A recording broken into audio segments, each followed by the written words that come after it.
The Nebraska Plains in 1884 felt different when winter winds swept across the treeless prairie.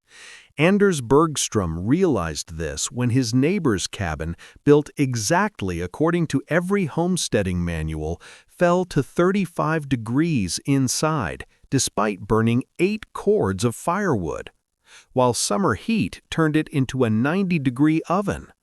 The structure followed accepted frontier wisdom: above-ground walls, pitched roof, and standard design, proven and trusted. Across the plains, homesteaders fought the same losing battle in cabins built by the book and failing season after season. Neighbors laughed at Anders' plan to bury half his walls, calling it a potato cellar house. Over 3 years, Anders quietly applied techniques learned from Swedish traditions and indigenous builders, creating a cabin that held 65 degrees in winter using only 3 cords of wood, while staying cool through summer without burning any fuel. In the next few minutes, I'll explain exactly how he built it. What did this immigrant understand about working with the earth that every other builder overlooked? The Platte River watershed stretched endlessly in every direction, a wide sea of buffalo grass and blue grama that had never felt the bite of an axe. When the Union Pacific carried settlers west during the 1870s and 1880s, they encountered a landscape that challenged everything they knew about building shelter. Without timber, logs had to be hauled from distant Missouri river bottoms or the few scattered cottonwood groves, expenses that could ruin a homestead before winter even arrived. The soil presented its own difficulties. A thin layer of topsoil lay above dense clay hardpan that split open during summer drought and turned to sticky gumbo after rain. Prairie fires swept across the grasslands every few years, leaving nothing taller than a man's waist. Railroad companies and territorial guides promoted the same solution everywhere: build as if you were still in Ohio or Pennsylvania. Raise a standard frame house from milled lumber, or construct a log cabin if you could afford to transport timber across hundreds of miles of open prairie.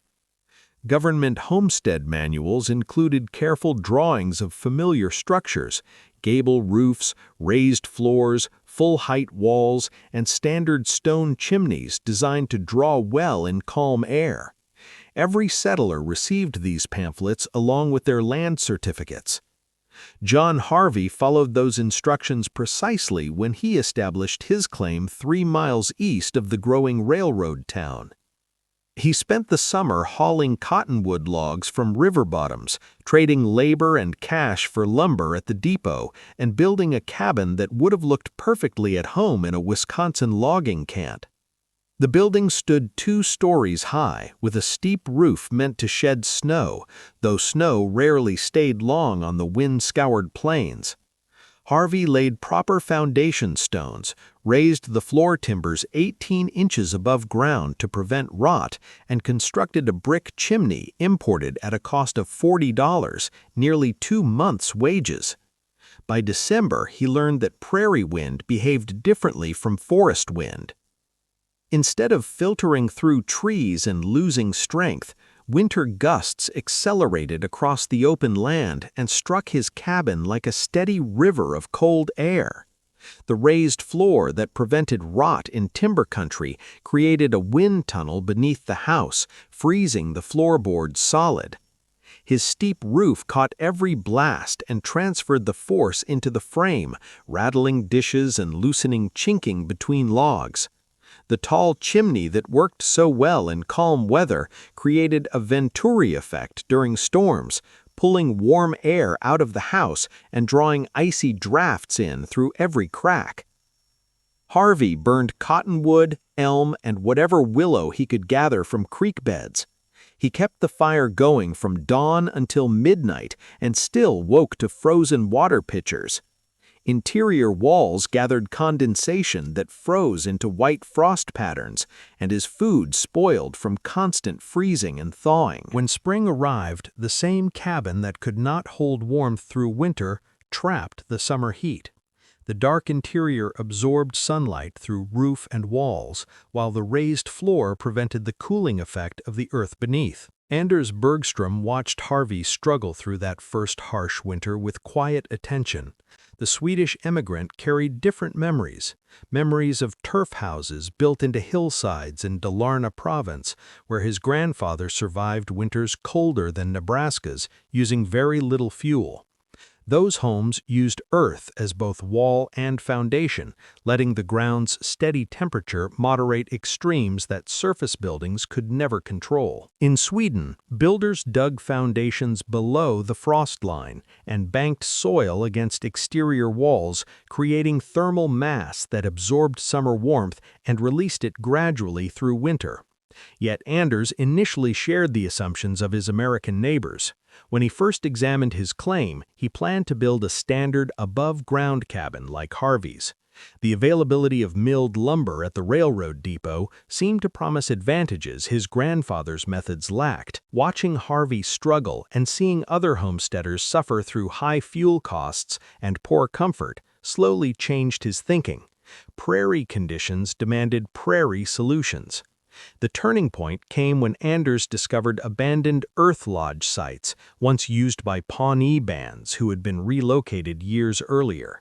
Circular depressions marked the places where timber-framed homes once stood, partly underground, their walls banked with soil and roofs covered in sod.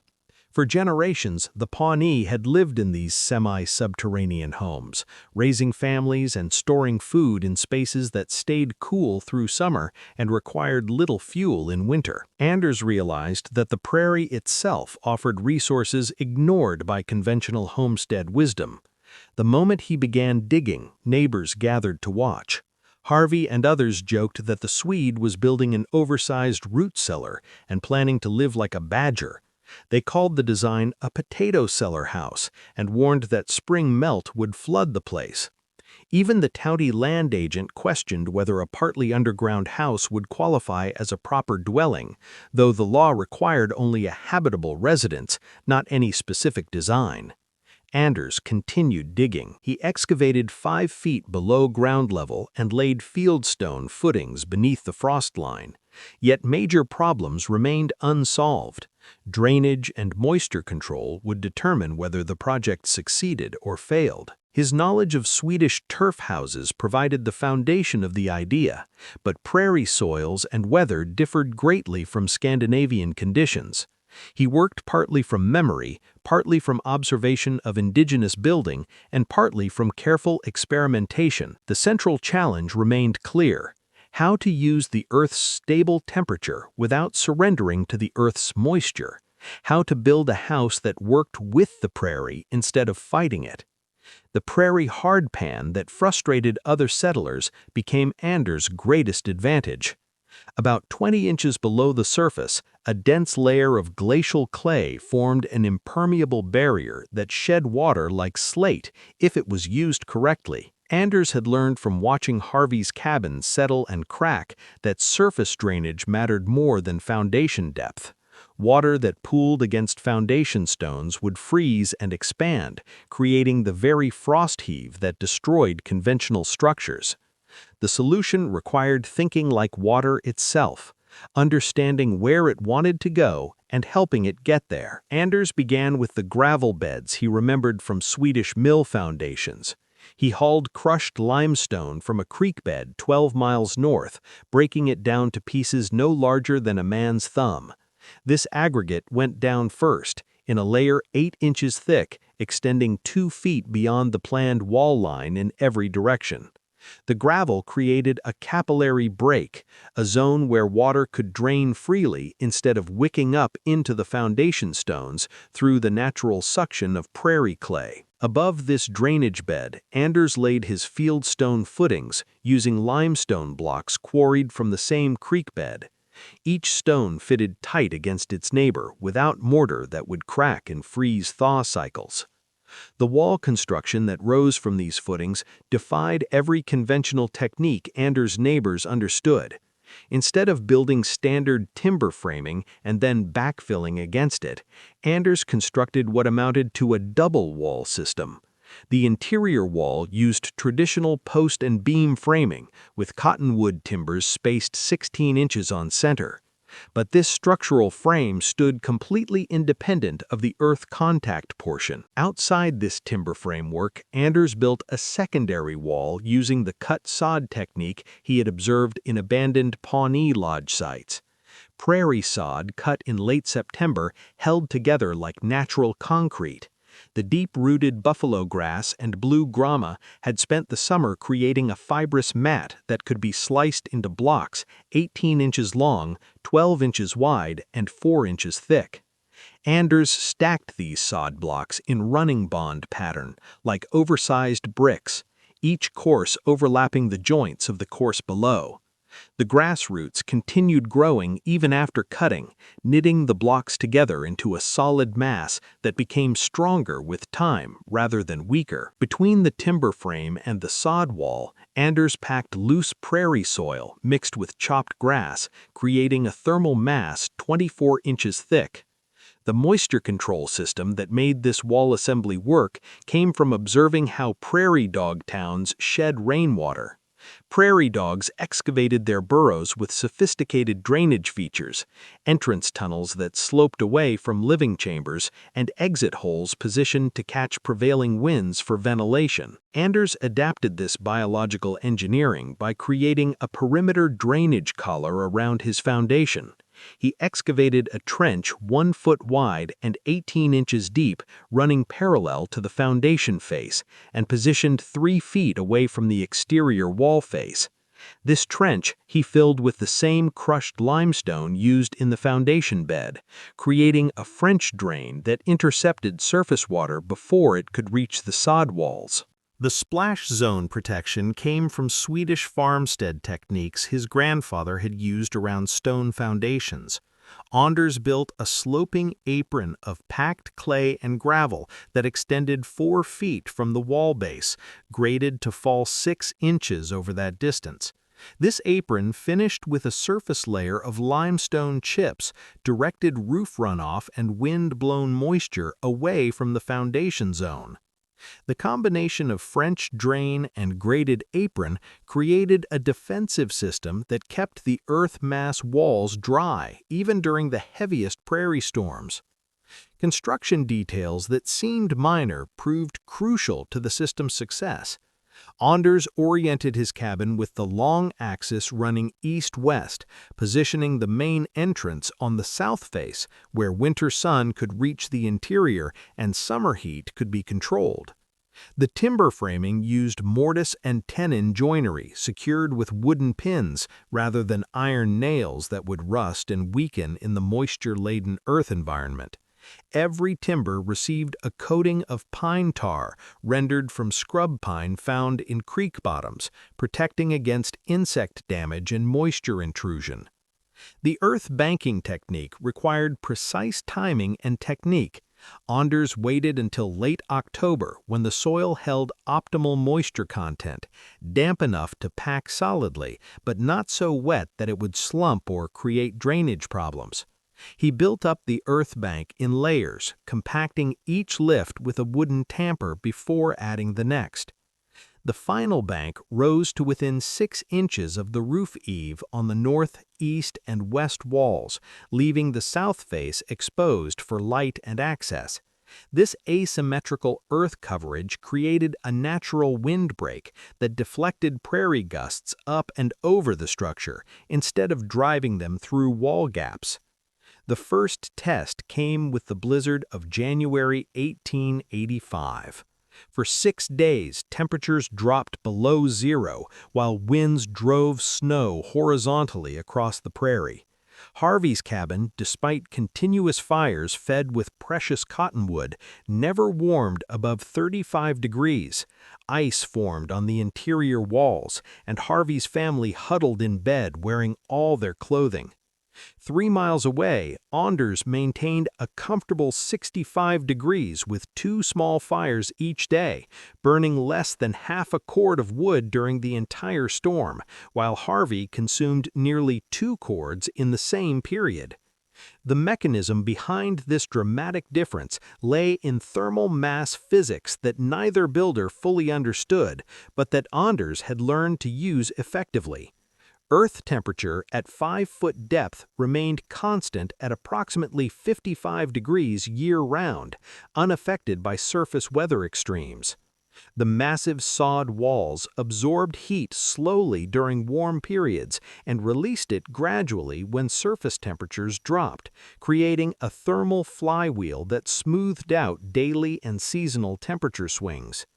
Harvey's above-ground cabin had no thermal mass beyond its timber frame, so interior temperatures closely followed outdoor conditions despite the energy poured into heating. Spring revealed another advantage of the earth mass system. While Harvey's cabin became uncomfortably warm once daytime temperatures rose above 70 degrees, Anders' structure remained naturally cool. The same thermal mass that had stored and released heat during winter now absorbed excess warmth during summer days, keeping interior temperatures stable without any active cooling. The thick walls also provided acoustic insulation that made the prairie wind inaudible from inside, creating a sense of shelter and security that Harvey's thin-walled cabin could never match.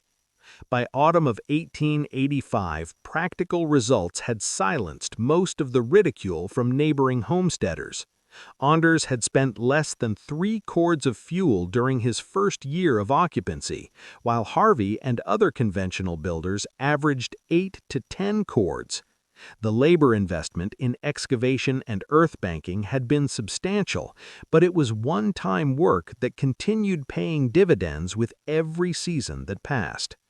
The roof system that crowned Anders' earth-sheltered cabin incorporated lessons from both Scandinavian turf house tradition and prairie fire survival.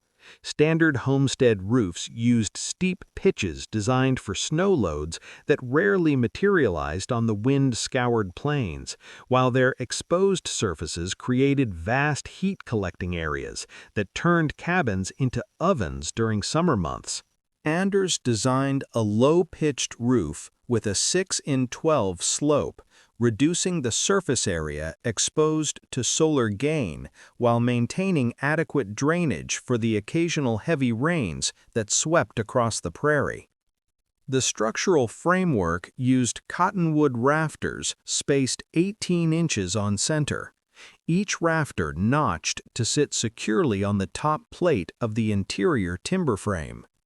Over these rafters, Anders laid rough saw planking cut from the same creek-bottom cottonwoods, creating a solid deck that could support the weight of the turf covering system he planned to install. The planking received the same pine tar treatment as the wall timbers, sealing against moisture penetration from above. The revolutionary element came in the insulation assembly that separated interior space from exterior environment. Between the interior timber frame and the exterior sod walls, Anders had already packed loose prairie soil mixed with chopped grass. But the roof required a different approach that would provide insulation while supporting the structural loads of the turf covering. Anders solved this by creating what amounted to a suspended ceiling system using split cottonwood laths woven with prairie grass in a basket weave pattern. This false ceiling hung 18 inches below the roof deck, creating an insulation cavity that he filled with a mixture of dried grass, cattail down harvested from creekside marshes, and loose prairie soil. The turf roof installation required precise technique and timing. Anders waited for late September when prairie sod held optimal moisture and root development. He cut the sod in strips 3 feet long and 18 inches wide, maintaining a thickness of 4 inches to preserve the root mat that would hold the blocks together. The installation began at the eaves and worked upward in overlapping courses, each course offset from the one below to prevent water channels from forming. The sod blocks were laid grass side up, allowing the root systems to continue growing and knitting together into a continuous waterproof membrane. The critical innovation lay in the vapor barrier system that prevented moisture migration from the turf roof into the interior insulation cavity. Anders had observed that Swedish turf houses sometimes suffered from condensation problems when warm interior air met cold roof surfaces. He solved this by installing a layer of birch bark harvested from scattered paper birch trees found in creek bottoms, overlapping the bark sheets like shingles beneath the turf layer. This created an impermeable barrier that shed moisture while allowing the turf above to breathe and maintain its root system. Interior insulation followed techniques Anders had learned from observing how earth lodges managed the transition between earth mass walls and interior living space. Against the inside face of the timber frame, he installed a layer of split cottonwood laths, arranged vertically and spaced 4 inches on center. Between these laths, he packed a mixture of cattail down, dried prairie grass, and clay soil, worked to a consistency that would hold together when dry but remain permeable to moisture vapor. This natural insulation provided thermal resistance while allowing the earth mass walls to moderate humidity levels inside the cabin. The window installation presented unique challenges in an earth-sheltered structure. Conventional homestead cabins used multiple windows for light and cross-ventilation, but Anders' design limited window openings to maintain the thermal integrity of the earth mass envelope. He installed a single window on the south face, positioned to capture low winter sun while remaining shaded by the roof overhang during high summer sun angles. The window opening was framed with doubled timbers and sealed against the earth bank with a mixture of pine tar and oakum, creating a moisture barrier that prevented water infiltration around the frame. The summer of 1885 provided the first comprehensive test of the insulation system's cooling performance. June temperatures soared above 90 degrees for 12 consecutive days, with humidity levels that made outdoor work nearly unbearable during midday hours. Harvey's conventional cabin interior reached 88 degrees by noon and remained uncomfortable until well after sunset, forcing his family to seek relief in whatever shade they could find outdoors. Anders' cabin peaked at 68 degrees during the hottest part of the day and dropped to a comfortable 62 degrees by evening without any mechanical cooling. The mechanism behind this dramatic cooling performance involved the interaction between thermal mass insulation and controlled solar gain. The turf roof absorbed solar radiation during the day, but transmitted very little heat to the interior because of the insulation cavity below. The earth mass walls, cooled by their contact with stable ground temperatures, acted as natural heat sinks that absorbed excess warmth from interior air. The suspended ceiling system prevented warm air from collecting in the roof cavity, while the birch bark vapor barrier kept moisture from the turf roof from entering the living space. Air quality inside the earth-sheltered cabin proved superior to conventional structures during summer heat waves. The thick walls and turf roof provided acoustic insulation that muffled the constant prairie wind, creating a sense of calm refuge that was impossible in thin-walled frame cabins. The natural materials used in construction, earth, grass, and untreated timber, continued to moderate humidity levels throughout the summer, preventing the stuffiness that plagued tightly constructed conventional buildings. The economic advantages of the insulation system became apparent as the summer progressed. While neighboring homesteaders spent daylight hours seeking shade and relief from overheated cabins, Anders could work comfortably inside during the hottest parts of the day, maintaining productivity when others were forced to stop. His family consumed less water for cooling purposes and required no additional structures like shade arbors or outdoor kitchens to escape interior heat buildup. Maintenance requirements for the turf roof system proved minimal during its first year of service. The living grass covering continued growing through the summer, creating an increasingly dense mat that improved both insulation value and weather resistance. Occasional weeding removed unwanted plants that might compromise the root system, but the established prairie grasses proved remarkably self-sustaining once established on the roof surface.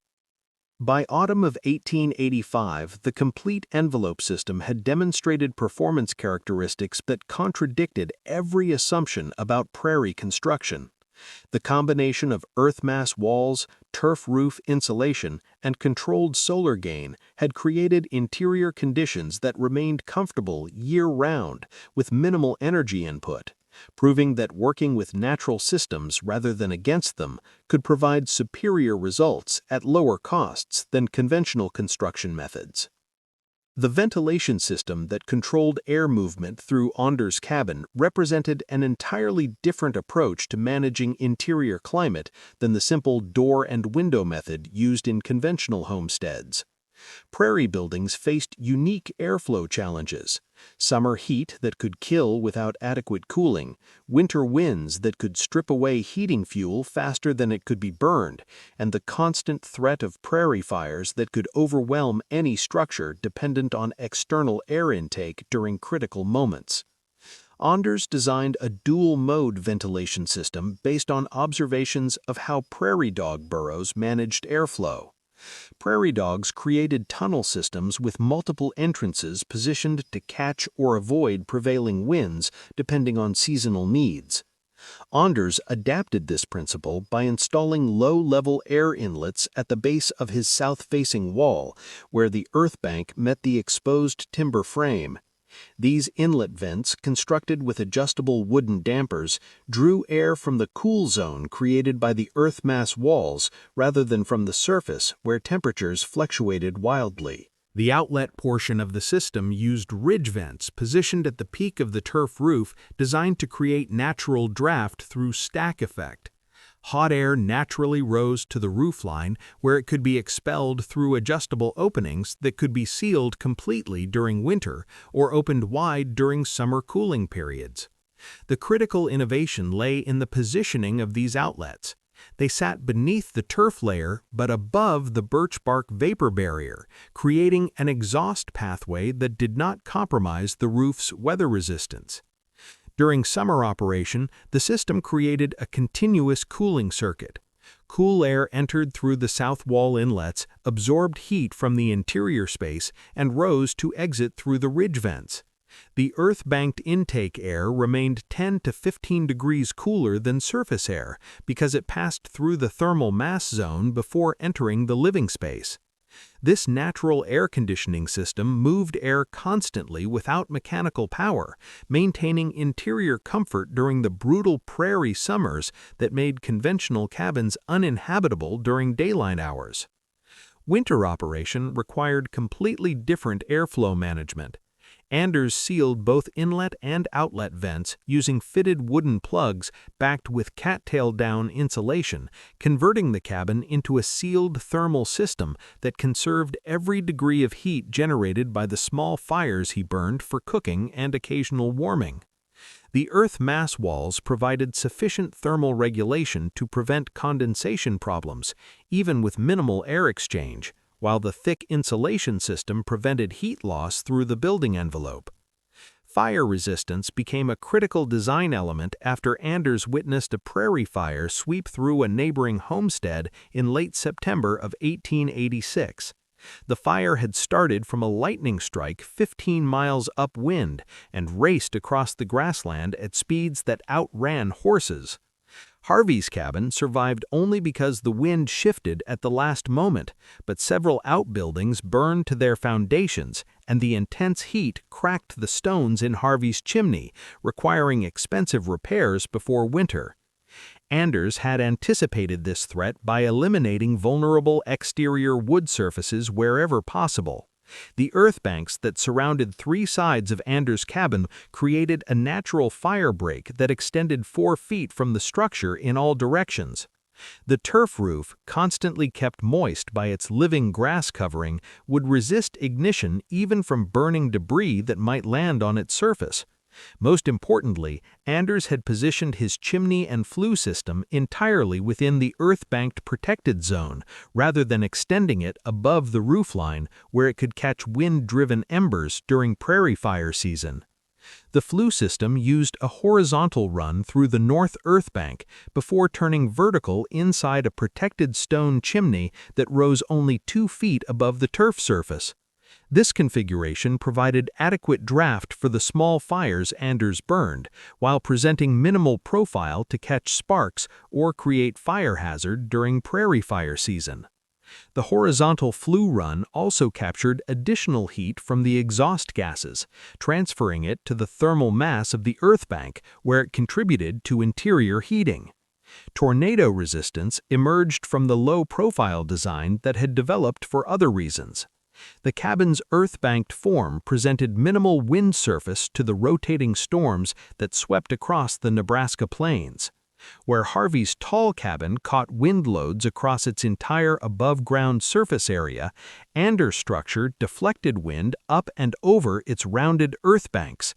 The turf roof, held down by its own weight and the root systems that anchored it to the roof deck, could not be peeled away like conventional shingle or metal roofing. The tornado test came in June of 1886 when a funnel cloud touched down 3 miles west of Anders' homestead and carved a destruction path directly toward the scattered farm buildings. Harvey's cabin lost its entire roof and one gable wall, requiring complete reconstruction that consumed his cash reserves and forced him to spend the following winter in a temporary dugout. Anders' cabin sustained no structural damage, despite the tornado passing within half a mile of the building. The storm revealed another advantage of the earth-sheltered design: acoustic protection that allowed occupants to remain calm during violent weather. The thick earth mass walls muffled the sound of wind and debris to levels that permitted normal conversation, while Harvey and other conventional homesteaders endured noise levels that made communication impossible and created panic among children and livestock. Seasonal solar control represented the final element in the climate management system. The roof overhang Anders had calculated to provide summer shade while admitting winter sun worked in conjunction with the ventilation system to optimize comfort throughout the year.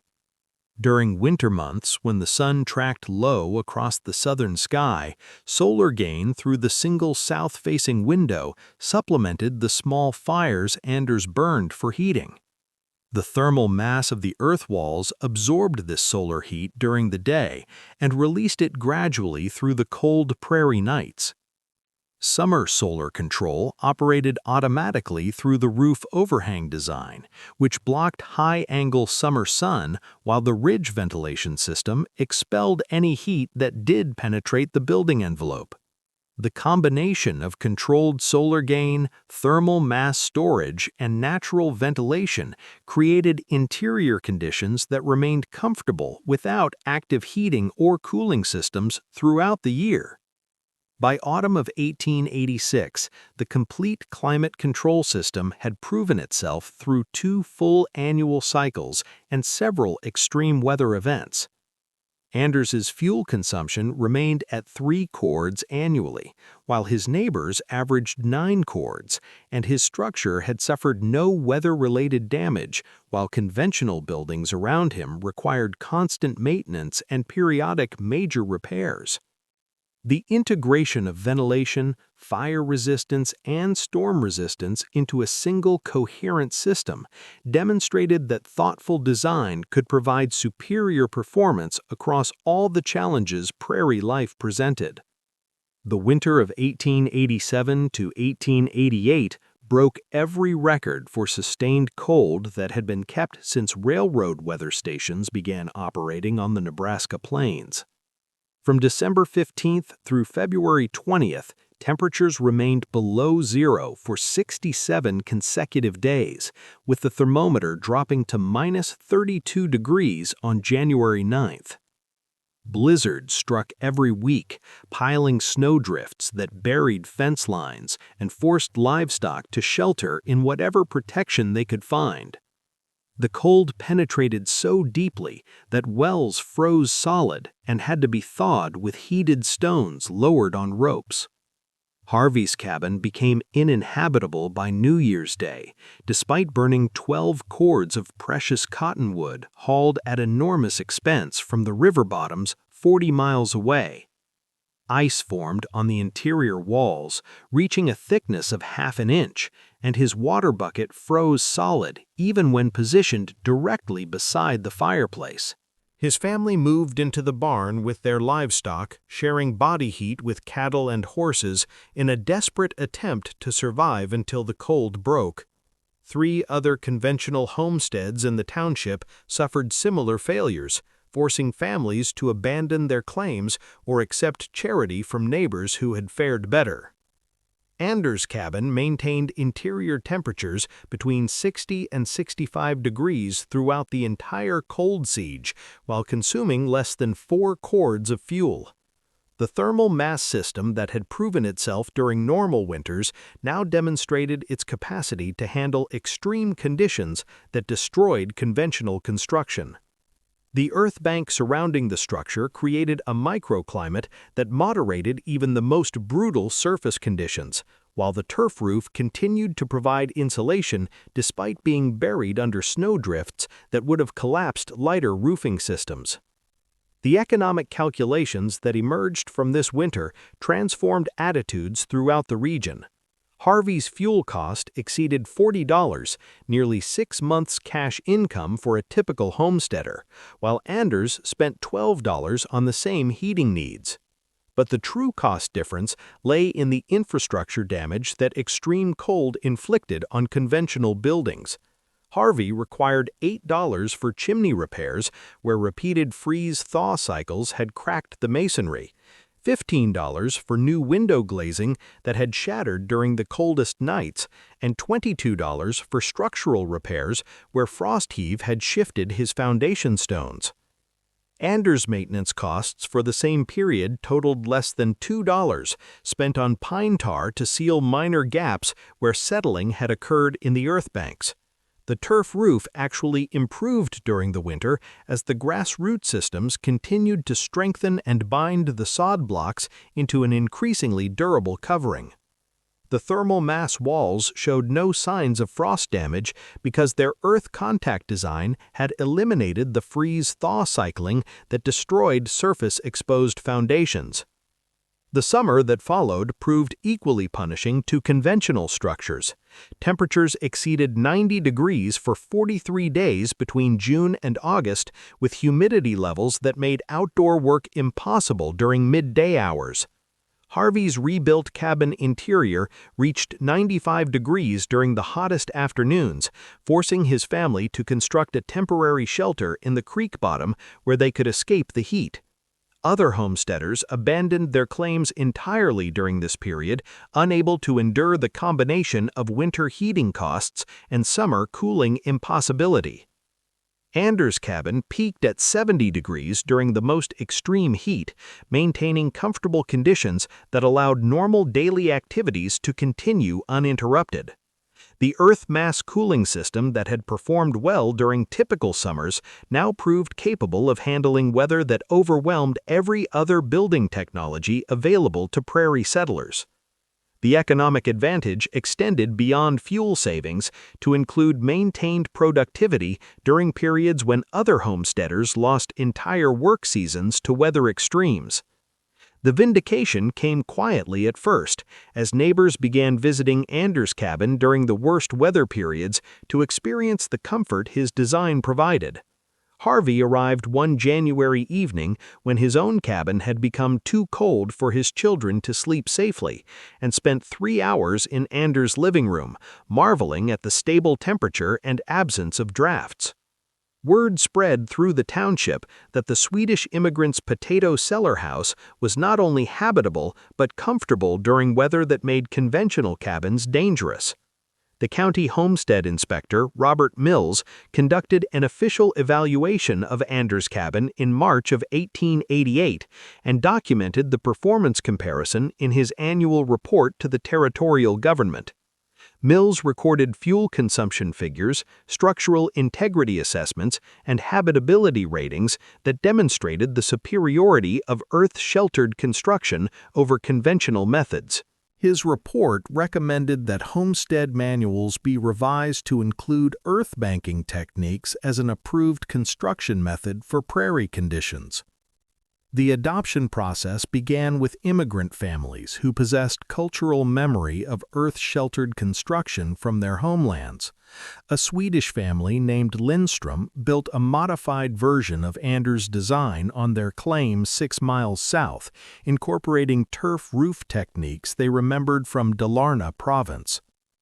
A German family adapted the earth banking principle to their timber frame construction, creating a hybrid design that achieved significant fuel savings while requiring less excavation than Anders' full earth shelter approach.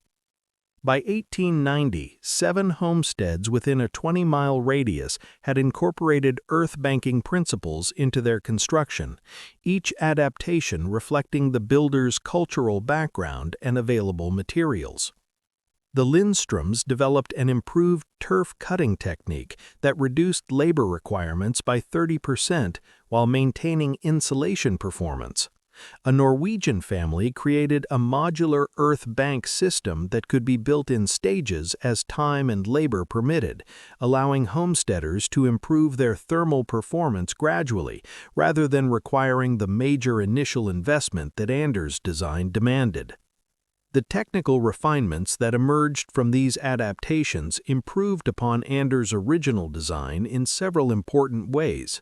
The Lindstrom family developed a standardized earth bank form that eliminated settling problems by using a specific mixture of clay soil, chopped grass, and sand in proportions that provided optimal compaction and drainage characteristics. They established that a soil mixture of 60% clay, 30% sand, and 10% organic matter created banks that remained stable through multiple freeze-thaw cycles while providing maximum thermal mass.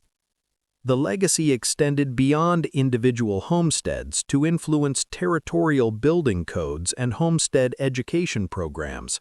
The Agricultural Extension Service began including earth shelter techniques in their bulletins distributed to new settlers, and several frontier newspapers published detailed articles describing the construction methods and performance advantages.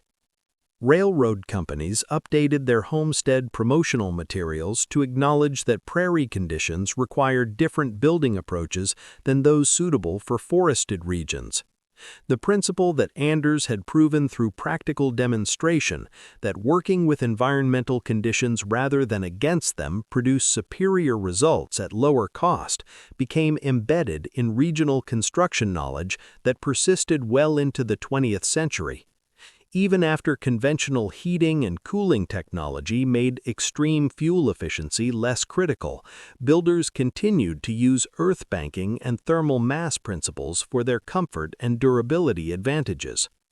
The lesson that traditional knowledge carefully adapted to local conditions could outperform standardized solutions remained relevant long after the original homestead crisis that had prompted Anders' innovation.